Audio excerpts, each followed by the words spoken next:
Hello, everyone, and welcome to April 2023's First Fridays for our CDIP program. I'm Kelly Young. I am the 22-23 faculty director for CDIP, and I am ecstatic to announce and to welcome our two incredible speakers, Dr. Angela Laux, who is the Executive Director for Diversity, Equity, and Inclusion for Academic Affairs at California State University, Long Beach. Dr. Laux is also a professor of student development and higher education in our Department of Educational Leadership. I am also excited to very much welcome Dr. Margaret Merryfield, a professor of chemistry and biochemistry. Dr. Merryfield is a faculty equity advocate for our College of Natural Sciences and Mathematics here at California State University, Long Beach. And Dr. Merryfield also had oversight of the CDIP program and in addition to many other programs across the CSU from 2007 to 2018. I'm thrilled that both Dr. Laux and Dr. Merryfield are here today to talk about how to prepare your diversity statement when you create your job application for a CSU. So thank you both for sharing your time, your expertise, your wisdom on this topic. I've asked both of our guests to just share just for a minute, again, to put us in our context, right? So to talk a little bit about your academic journey. Dr. Merryfield, you sent in a slide because you wanted to share some pictures. So I think we'll start with you and then we'll stop the slides because this is a discussion. So if you can share just a few minutes about your journey, that would be great. Sure. So here are just some pictures of where I've been, not all of the places that I have been, but I grew up in a small town in Texas called New Braunfels, and that's the picture of people tubing on the river, which is the main reason many people in Texas know about my town. And then I went to college at Rice University in Houston. I was actually just back there, and it's amazing how much looks the same. And got a wonderful opportunity there to do undergraduate research in a biochemistry program that was really just getting started. And nearly all of the majors got a chance to do that undergraduate research. So that was a formative experience for me because no one in my family had, my parents didn't complete college and there was no grad school in the background. And so this was just this great opportunity. So I went to the University of Wisconsin, and that's a classic picture there of the frozen over lake that is next to the campus. And believe it or not, those are paper mache mock-ups of the Statue of Liberty crown and torch out on the lake, classified as ice fishing huts, for those of you in the know. That's Bucky Badger next door. But at Wisconsin, I really got wonderful, again, opportunities to learn how to be a biochemist. And then I did my postdoc at the University of Texas in Austin, which you see below. That's the tower there at UT Austin. From there, I did, having never lived outside the Central Time Zone, I came to Cal State Long Beach and didn't know what I was getting into necessarily. This was pre-internet, and you couldn't scope out places as thoroughly as you can now. But found a place that was extraordinarily welcoming, and also found a place where I was daily inspired and humbled by the students and their stories and their backgrounds. And that has been the most rewarding part of the journey. I actually did a sojourn as an administrator at the Chancellor's Office for the Cal States for a dozen years. And for most of that time, I did have the honor of having the Chancellor's Doctoral and Senate program as part of my portfolio. It was the fun part of the job, even though it wasn't the main part of the job. And so I'm very glad to be talking with some scholars today. Great. Wonderful. Thanks, Thank you. Yeah. I'm Angela Laux. I am, Kelly gave you my titles. None of you are in my classroom, so please call me Angela. None of the Dr. Laux business. I'm pretty informal unless you're in my classroom.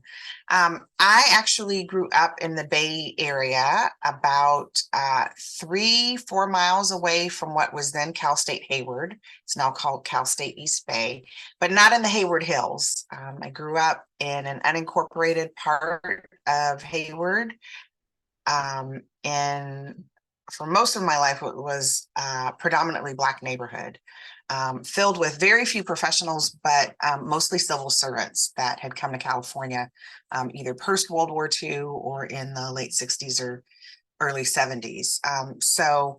My college journey actually began at UC Berkeley in some ways because I was part of the partnership program in middle school and high school.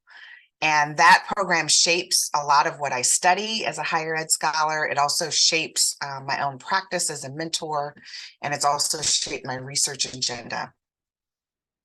And it categorically changed where I got to go to college and the kind of financial support I had to go to college.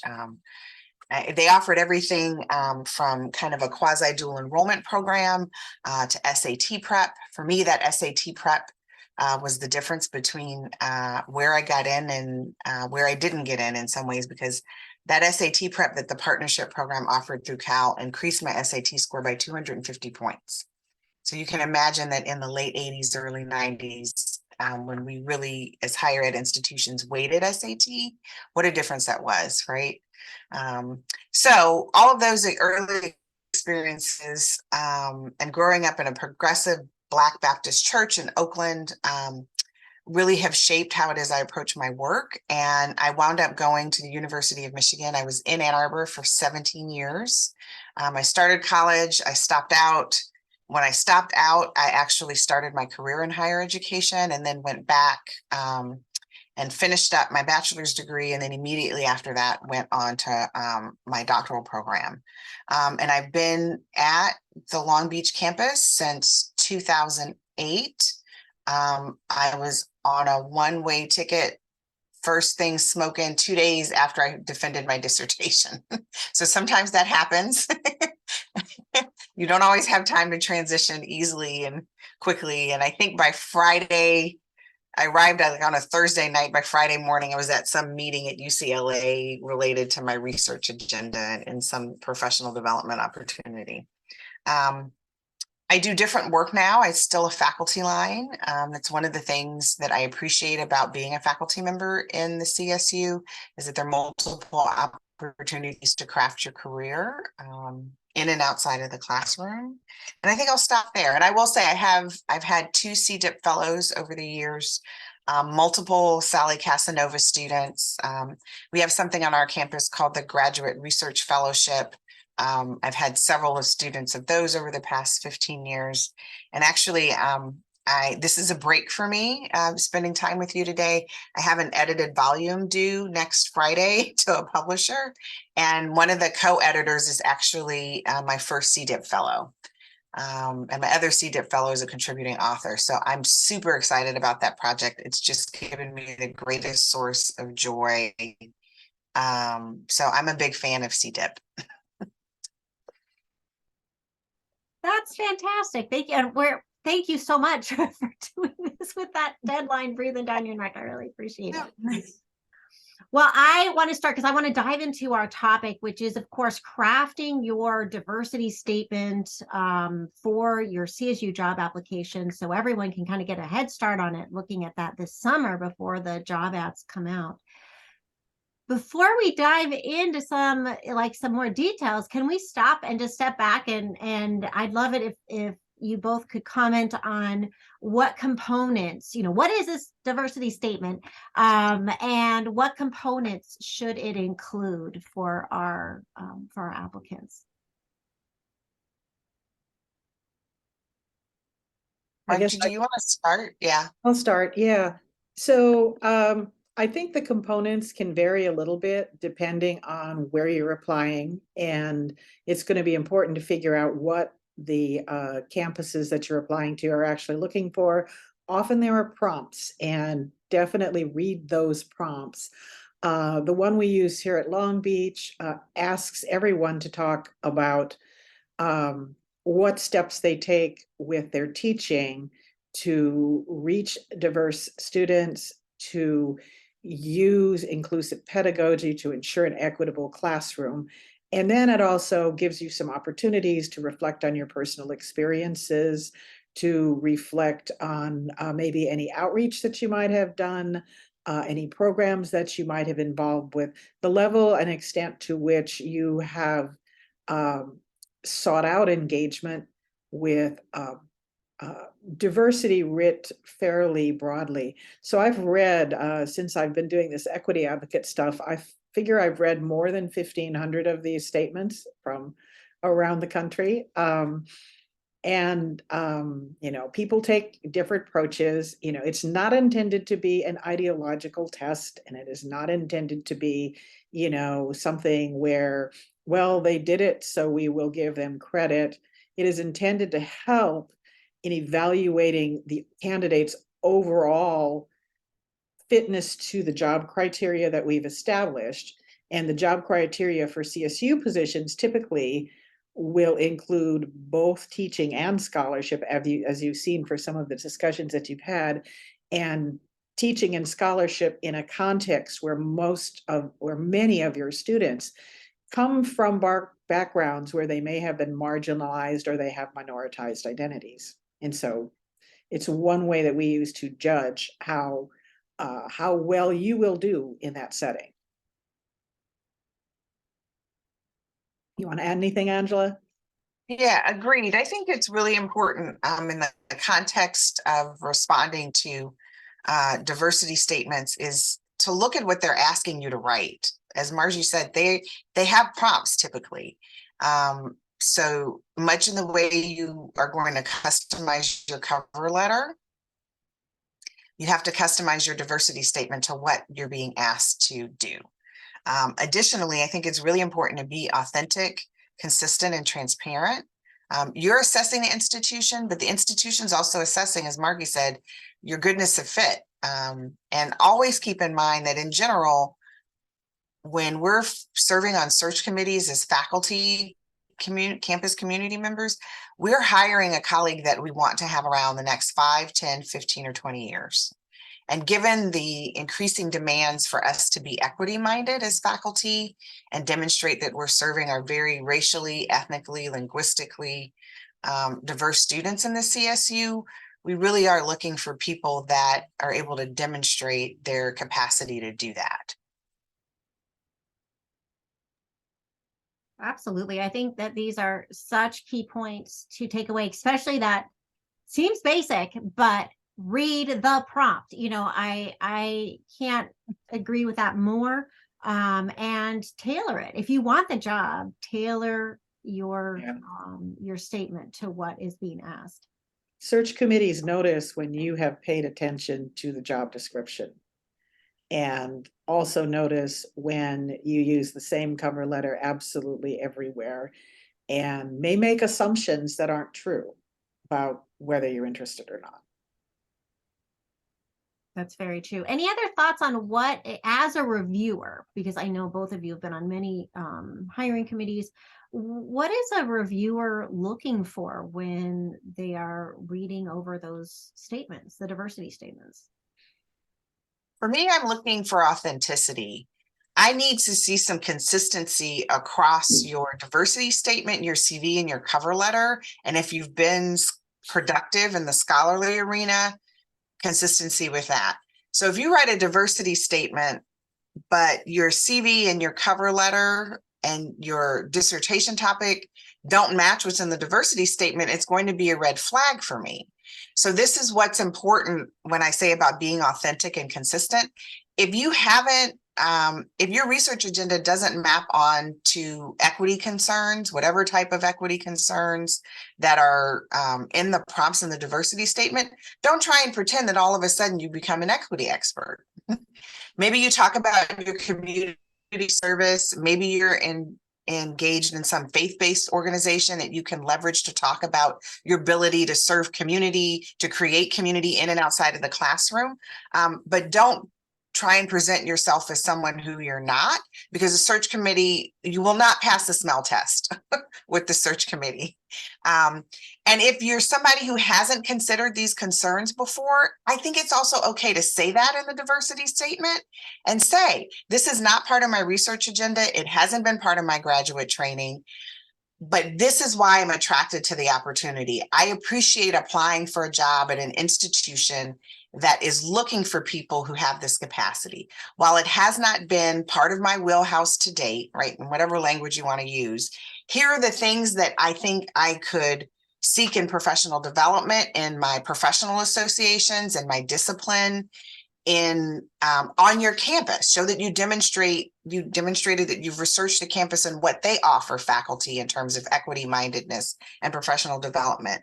And here's what I'm intrigued by, curious about, appreciate about, and here's what I would do to further develop these skills to serve students in these ways. So if you're not it in terms of the equity person, be transparent about that, but use the diversity statement, again, responding to the prompts, to demonstrate what your plan is to get caught up to speed so you can serve that campus's students. Yeah, so Kelly and I come from the natural sciences, where you will find fewer scholars who have an overt focus on issues of race and class, issues of equity, issues of diversity in their research. Although I will say that we're increasingly seeing candidates with awareness of some of the challenges. So increasingly we're seeing, I was just on a search where we had statisticians, and some of them talked a lot about research that involved looking at algorithmic fairness, which is a topic of great concern right now. And likewise, some of our candidates in biology, in their focus on issues in human health, perhaps talk about how research is necessary into the health disparities that have emerged as people have decided, have figured out that maybe just using white men as your model isn't enough to figure out health for the entire population. But I'm also, because I'm working with search committees and we're developing scoring rubrics, we have a lot of discussions, because initially I think some faculty think, well, how do you judge something like a person's demonstrated commitment to equity and diversity? And so we break it down, and we said, well, first of all, there are kind of the assertions and the general knowledge, and that's maybe one level. But then you look to what is the person talking about in their personal experiences. That's that authenticity that Angela was talking about. What are the experiences? Have they sought out opportunities? Have they, we have many, many individuals who talk about how George Floyd's murder caused them to take a step back, and they started reading, and they formed reading groups, and they, have been educating themselves. Well, that's a positive, and that maybe takes you a little bit above the bottom level. But then you see people, and scientists respond to evidence, who really have become not just personally engaged, but taken personal leadership. And so I think, faculty who read these statements can recognize that someone for whom this is, it does pervade every aspect of their professional life. And it has become something that they are not just talking about, but doing, that is a stronger candidate in this area than someone who maybe can write a good essay, but hasn't really demonstrated anything beyond saying, well, yeah, I recognize that this is important. And I think that goes back to what Angela was saying about authenticity, and not just tacking on like, hey, in my field, wow, this has been inequitable, and so I'm going to toss that in there, and I think taking that step back and really being your authentic self here is critical.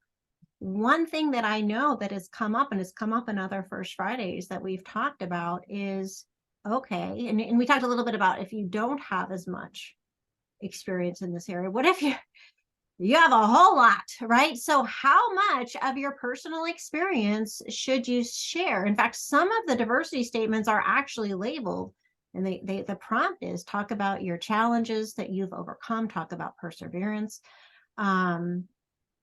We've talked about in this CDIP space that some experiences, this can be traumatizing. Sometimes this feels like we are being asked to put on a show for a checklist. And I think that this is something that comes up again. How much do you share? And any thoughts on this for this statement? And here, I guess we're really talking about like navigating this additional emotional labor.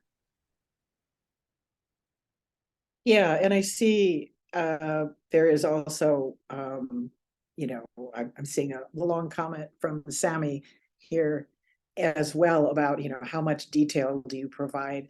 Um, so I personally am, I will probably score someone higher who has that compelling personal story. But at the same time, it doesn't have to be a confessional. It doesn't have to be, you don't need to bear your deepest, darkest, most painful secrets for this process. We actually have some conversations sometime with committees about what one might see. And so if someone is coming from a background of a level of privilege where maybe you don't have personal experiences of being marginalized, maybe you don't have personal experiences of facing discrimination, maybe your parents were both academics, people in that situation will often write a beautiful essay that is elegant and well crafted and has references and everything else. Whereas the candidate who has actually gone through the struggles, the challenges, because it is personal, may find that, it's very difficult to be articulate and elegant and graceful and personal at the same time. And so we talk about that, how not to necessarily expect that someone, that if, I, as, a white woman, you know, if I reflect, I can't reflect on the Black experience and have it be my life. I can look a bunch of stuff up and provide some references. But the individual who's had these experiences, maybe it'll stop at a point, maybe it'll, and that's okay, that because we don't want you hurting yourself while you're going through this process. But we also want to acknowledge, and in some cases, maybe even do a little reading between the lines. In some cases, if the authenticity can be coming through without necessarily the immense personal detail. I don't know if that makes sense, and I'm turn it over to. Wow. So what I see be most effective is if you can get your personal journey, if it's relevant to writing the diversity statement in particular, into 2 to 5 sentences at the beginning, and talk about lessons learned, navigational capital, how those lived experiences, your personal journey, informs your approach to research, teaching, and service, right? Within responding to the diversity statement prompts. And so some ways you can do that, if your experience and your journey is that you're a first generation student that grew up in a multiracial, multilingual household, then you can say that in a couple of sentences. And then make a statement. Those personal experiences have informed my professional values of ABC, right? And then use that ABC to frame kind of your argument for why you're going to be capable of serving the diverse students and whatever that looks like at the institution you're applying for.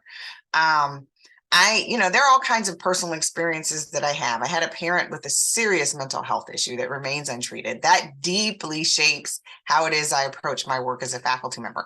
I don't disclose that mess, right? Like that's something I disclose in the classroom with my students because my students are in a counseling program, right? And in my master's program in which I teach. But that's not something I'm ever going to disclose in a statement, but I may talk about growing up in a bicultural household, right? Like my mom, even though she was a native born African-American Black person, her first language was not English. So sometimes I will talk about that in a statement or an application or a review process, because it does inform how I think about education. The class differences between my parents informs how I think about education and how it is I approach my teaching and my research. So I will talk about those things, but I try and keep it short and sweet.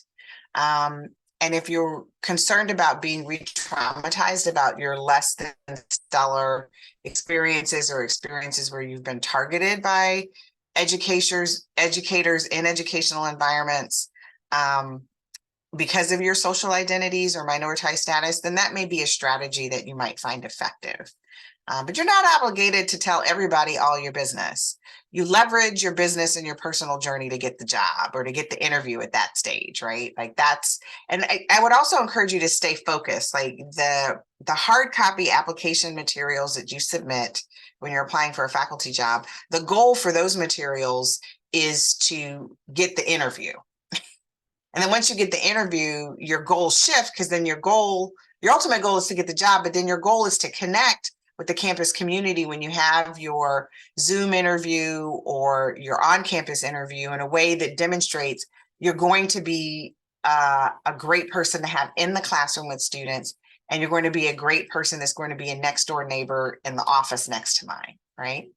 And you're going to contribute to the campus community. So just keep in mind that there's some short-term goals along the way to that ultimate goal of securing a job offer.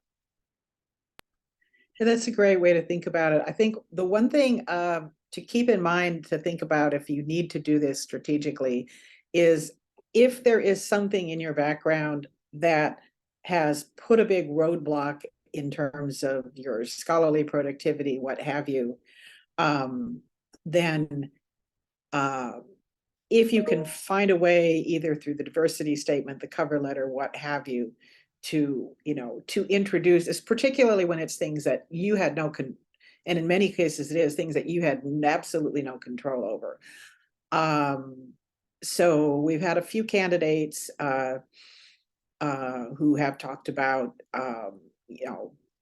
here's where they were, and then because of the pandemic it set them back because they did research that maybe they needed to work with a population that was not available to them anymore, or their professor's lab had largely shut down.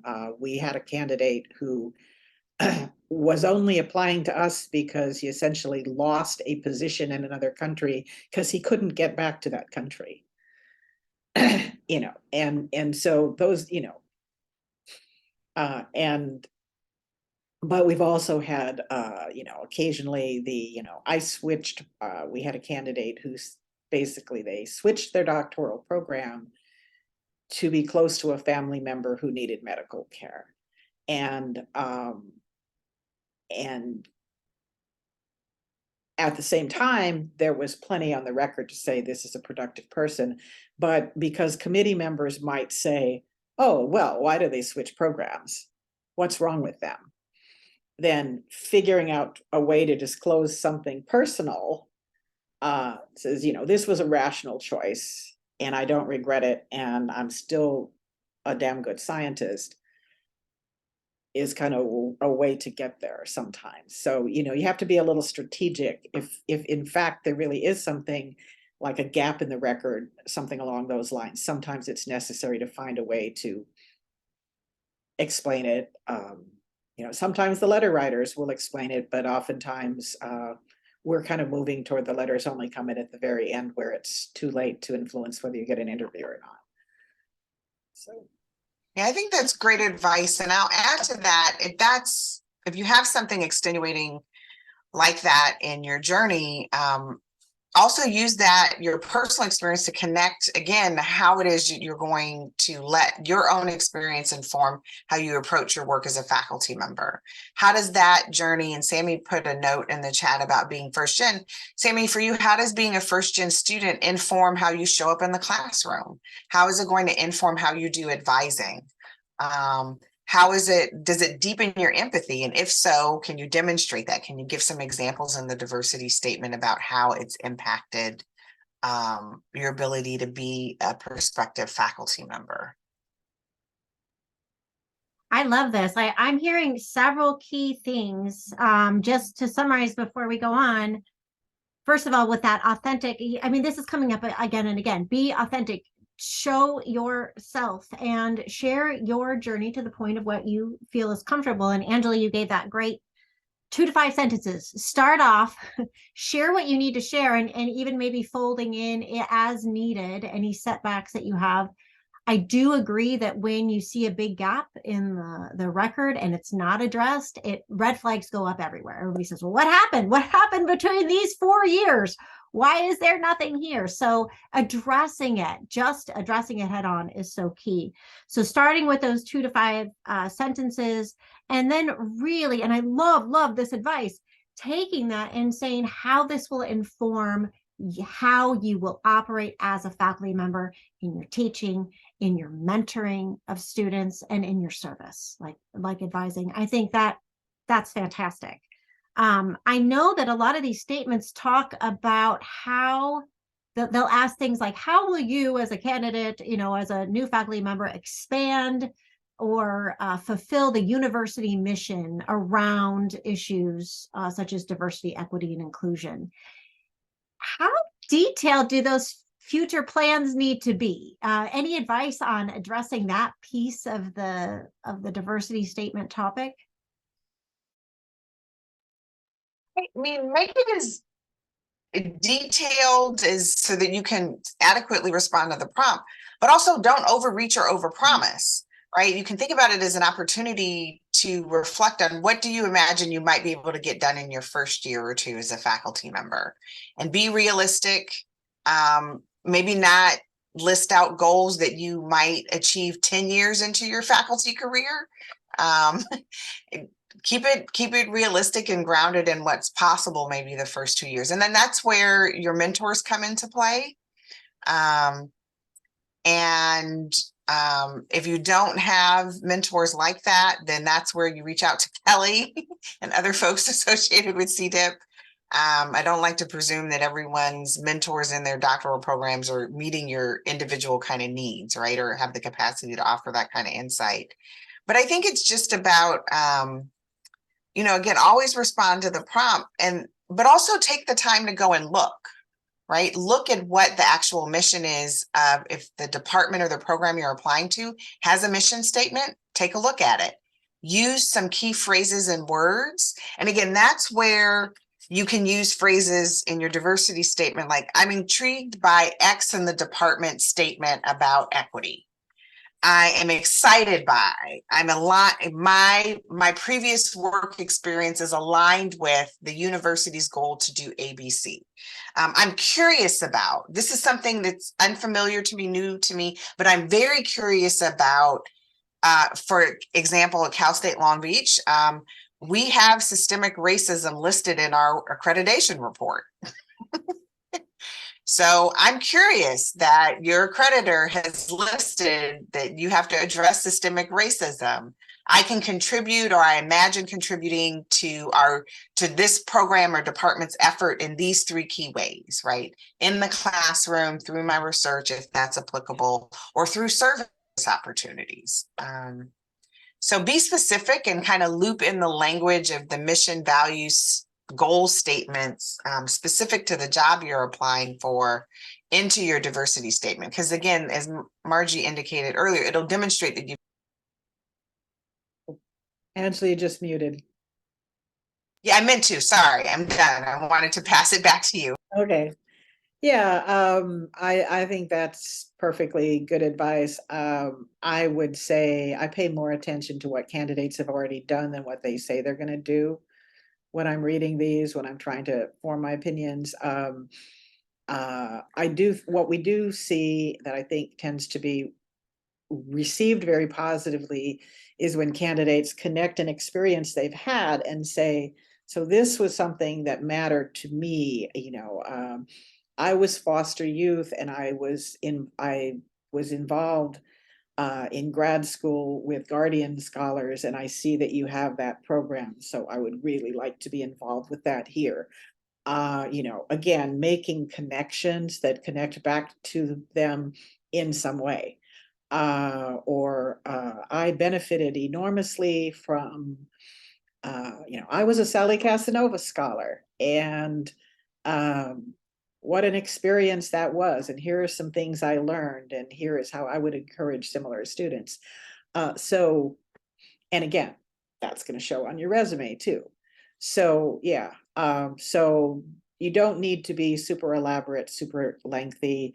You don't need to promise to change the world in 2 years, because you're also going to be learning how to teach and how to establish your own independent research. And that's a lot by itself. And typically we don't expect you to also, in your spare time, change the world in 2 years. Maybe 3. No.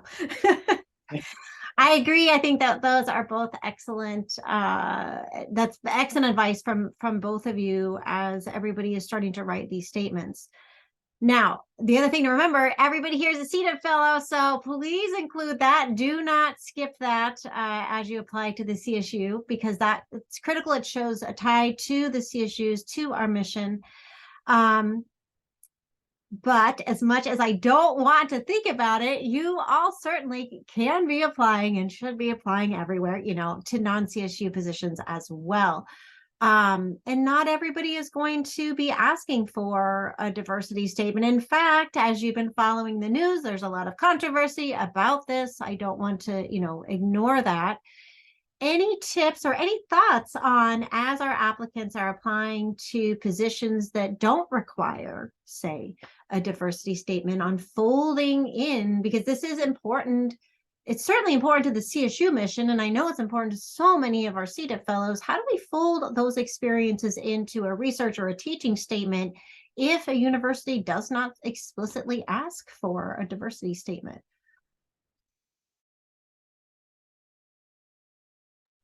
So, I mean, one of the things that I have been saying a lot lately is that there is no such thing as effective teaching unless it is inclusive teaching. That teaching that works great for 70% of your students and isn't working for 30% of your students is not, in fact, great teaching. So it's very easy, I think, in a statement where you get to talk about your pedagogy and your approaches there, to talk about what you have learned about creating a classroom that is inclusive and equitable. And that should not be a problem. You know, I think be yourself. Obviously, if your research, if you are doing work in gender studies and you're trying to get a job at New College, maybe that ship has sailed. But you have to be yourself. If your research agenda is going to be intimately tied to questions related to diversity and inclusion and identity, then, if the university doesn't want that, then your application isn't going to go very far. But on the other hand, to say, oh, well, no, this is not what I do, that's not going to work either. You're going to be miserable at an institution like that. So you have to be, figure out, is this institution's values aligned with my values? I'm convinced that we're starting to see what I will call climate refugees in some of our searches, individuals who are who are concerned about their own loss of academic freedom where they currently are. But, even like, I think we were exchanging notes on this before, And I, said, well, like, what if you're applying to the University of Texas, Rio Grande Valley? Well, it's like literally in the Rio Grande Valley, serves an almost exclusively Hispanic population. These are the children of farm workers and the children of immigrants. And if part of why you are applying there is because that's who you want to work with, then you should say that, because that will definitely work in your favor in getting that job. And regardless of where your politics lie, regardless of whether you are conservative or liberal or whatever, there's still people that you'll be working with. Thank you. Angela, any last thoughts on Yeah, that? I think that's where your detective works and detective skills become really important. You really, in environments with which you're not familiar, but you're interested in enjoying, if you can find out who's on the search committee, look for their CVs, figure out what they're about, look at the department, look at who the faculty are. And look at the specific program you would very likely be teaching in if it's a larger department. I'll give an example. The department chair at the time when I applied for my position was telling me that certain types of scholarship were going to be acceptable when I was interviewing. And her advice did not align with the resumes and dossiers of the program faculty in the area I was going to be teaching in. So I knew I needed to ignore what this woman was telling me. She was trying to be helpful, but I was like, this doesn't add up, because the people I'm going to be teaching with and working most closely with have these very long dossiers, and newsletters are not going to be an acceptable form of scholarship. These folks have but in other areas of my college that at the time, remember, I've been in 15 years, that was an acceptable form of scholarship. So you have to do your homework. You have to make your own assessments. If you have quality mentors, if your dissertation chair or advisor is somebody that is really good at mentoring, process these things with them, process it with Kelly, process it with your peers too. And then I see Sammy has a question about the best fit for your department faculty needs. You have to go by what they put in the job description. And sometimes faculty committees, deans, provosts have done a good job crafting those descriptions. And sometimes they have not done a good job crafting those descriptions, and they have no idea what they want in their next colleague. One red flag sometimes that people don't know what they want, or there's not an agreement in the department or program about what type of colleague they want, when it says open rank. Sometimes when it says open rank, that can be a red flag, not always, but sometimes it can be a red flag that people couldn't agree on what they wanted in their next colleague. And so they listed open rank. So those are things to pay attention to. But again, write to the job description, customize your materials as much as possible. And open rank being just that you could be assistant, associate, full, it could be anything, just in case you haven't heard that terminology before, which I agree, Angela, that really means that they haven't figured it out, what they're looking for. We are in our question phase, so if anybody has any questions, I see Trevor has asked, where would you all recommend we find examples of excellent diversity statements? That's a good question. Your peers. Yeah. People that might be a couple years ahead of you that landed jobs that you find attractive, or landing jobs that are similar to the ones you're applying for, your peers. That's those types of samples throughout my career as a faculty member. I have a peer network that developed in graduate school, and we all share things. Now, this can't be your peer, somebody whose name you know as you pass in the hallway, because it has to be a trusted circle. Right. So these are your closest friends and peers for whom the friendship is more important than the collegial relationship. That might be a good litmus test about who to ask and who to trust with your materials. right after my dean, well, right after everyone started getting upset and worried about ChatGPT, my dean decided to try to give it a prompt to see what kind of diversity statement it would write. And it gave it a pretty simple prompt related to, applying for a job at a California university. And it wrote something that was unsurprisingly really, really generic and not very good. So I'll probably use a ChatGPT generated statement in a training next year when I work with my search committees and see how many people want to pass it. And but in point of fact, because it was so generic, it would not have impressed people particularly. But it wasn't terrible. Yeah. That was the scary part. Well, it was Well, just blah, It was blah. it was all affirmations, and part of that was that he didn't give it juicy details, but sometimes the AIs will make stuff up too. yeah. I'd also be curious to see if we would recognize it.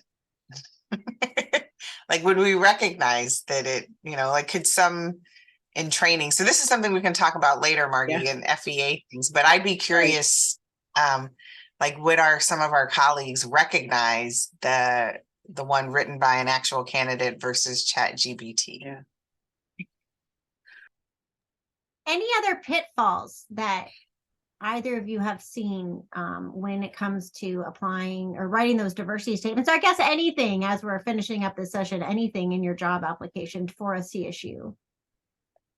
I would just say be consistent throughout your job application process, and not just the materials, but also when you're interacting with your peers. Operate with some integrity. I have a colleague that was a few years behind me in grad school, and she did some things that I thought were slightly unethical navigating the job market, and it haunts her to this day. Very successful, one of the rock stars in our field, but when it comes to being able to rely on peers when this individual gets into trouble, their network is really kind of weak because of some missteps they made and some lack of integrity and being honest and transparent during the first kind of time they were out on the job market. So you can be successful, but you might be successful and alone. So just operate with some integrity, right? Be consistent, be authentic. If I can piggyback on the consistent part, one thing I saw that wasn't an unethical issue, but it was a consistency issue, was an application that had different, it was the CV didn't match the research statement, which didn't match, like certain details were off. Yes. And that person may have just been not being very thoughtful or being a little bit careless, but it made the committee raise red flags. Maybe those weren't earned red flags, but so that consistency is true in several ways. Yeah, and as we try to train hiring committees to look for evidence in support of, gosh, I really like this person, then having that through line consistency is really important. When you have to try and figure out, well, no, they said they taught this, but then in the CV it says this happened, and they said they have this many papers, but yeah, that's not going to work very well. And likewise, if you cite particular activities in your diversity statement, they belong in your CV too.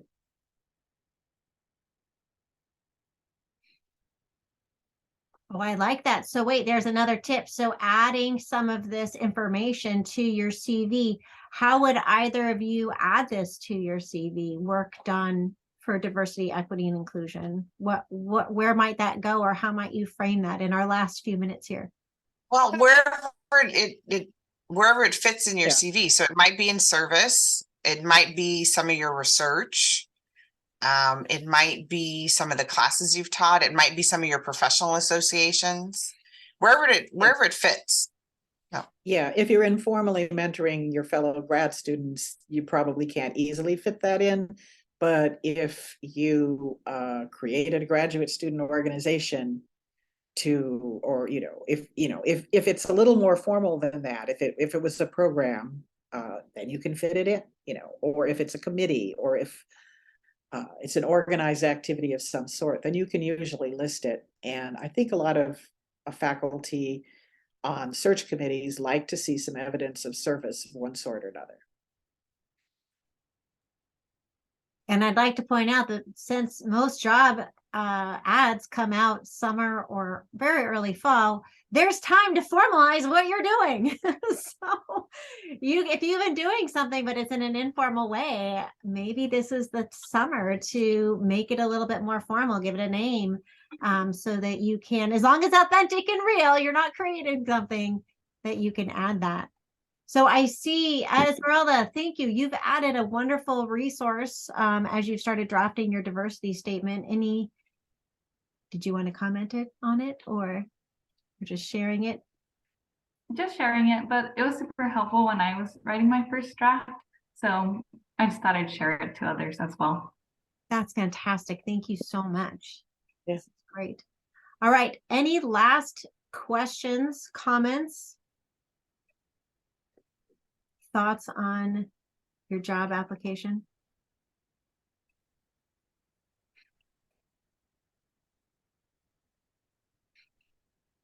Okay. Well, with that, I want to thank both of our incredible speakers. This was really useful. I think we got some great tips: being authentic, being consistent, following the directions, reading the directions, following the directions, putting your personal statement in those first 2 to 5 sentences, and then providing details. How is your experience going to impact your teaching, your research and service, and just framing your statement that way? So I think these are super applicable tips. Please apply to CSU positions. We want you back. We want you in our classrooms. We want you in with mentoring our incredible CSU students. So thank you for attending. I've passed on that the CDIP Canvas page. The recording will be there, as well as all of the other reportings. And thank you so much, Angela. Thank you so much, Margie, for your time and sharing your expertise today. And we'll see you back next month. Okay. Bye, everyone.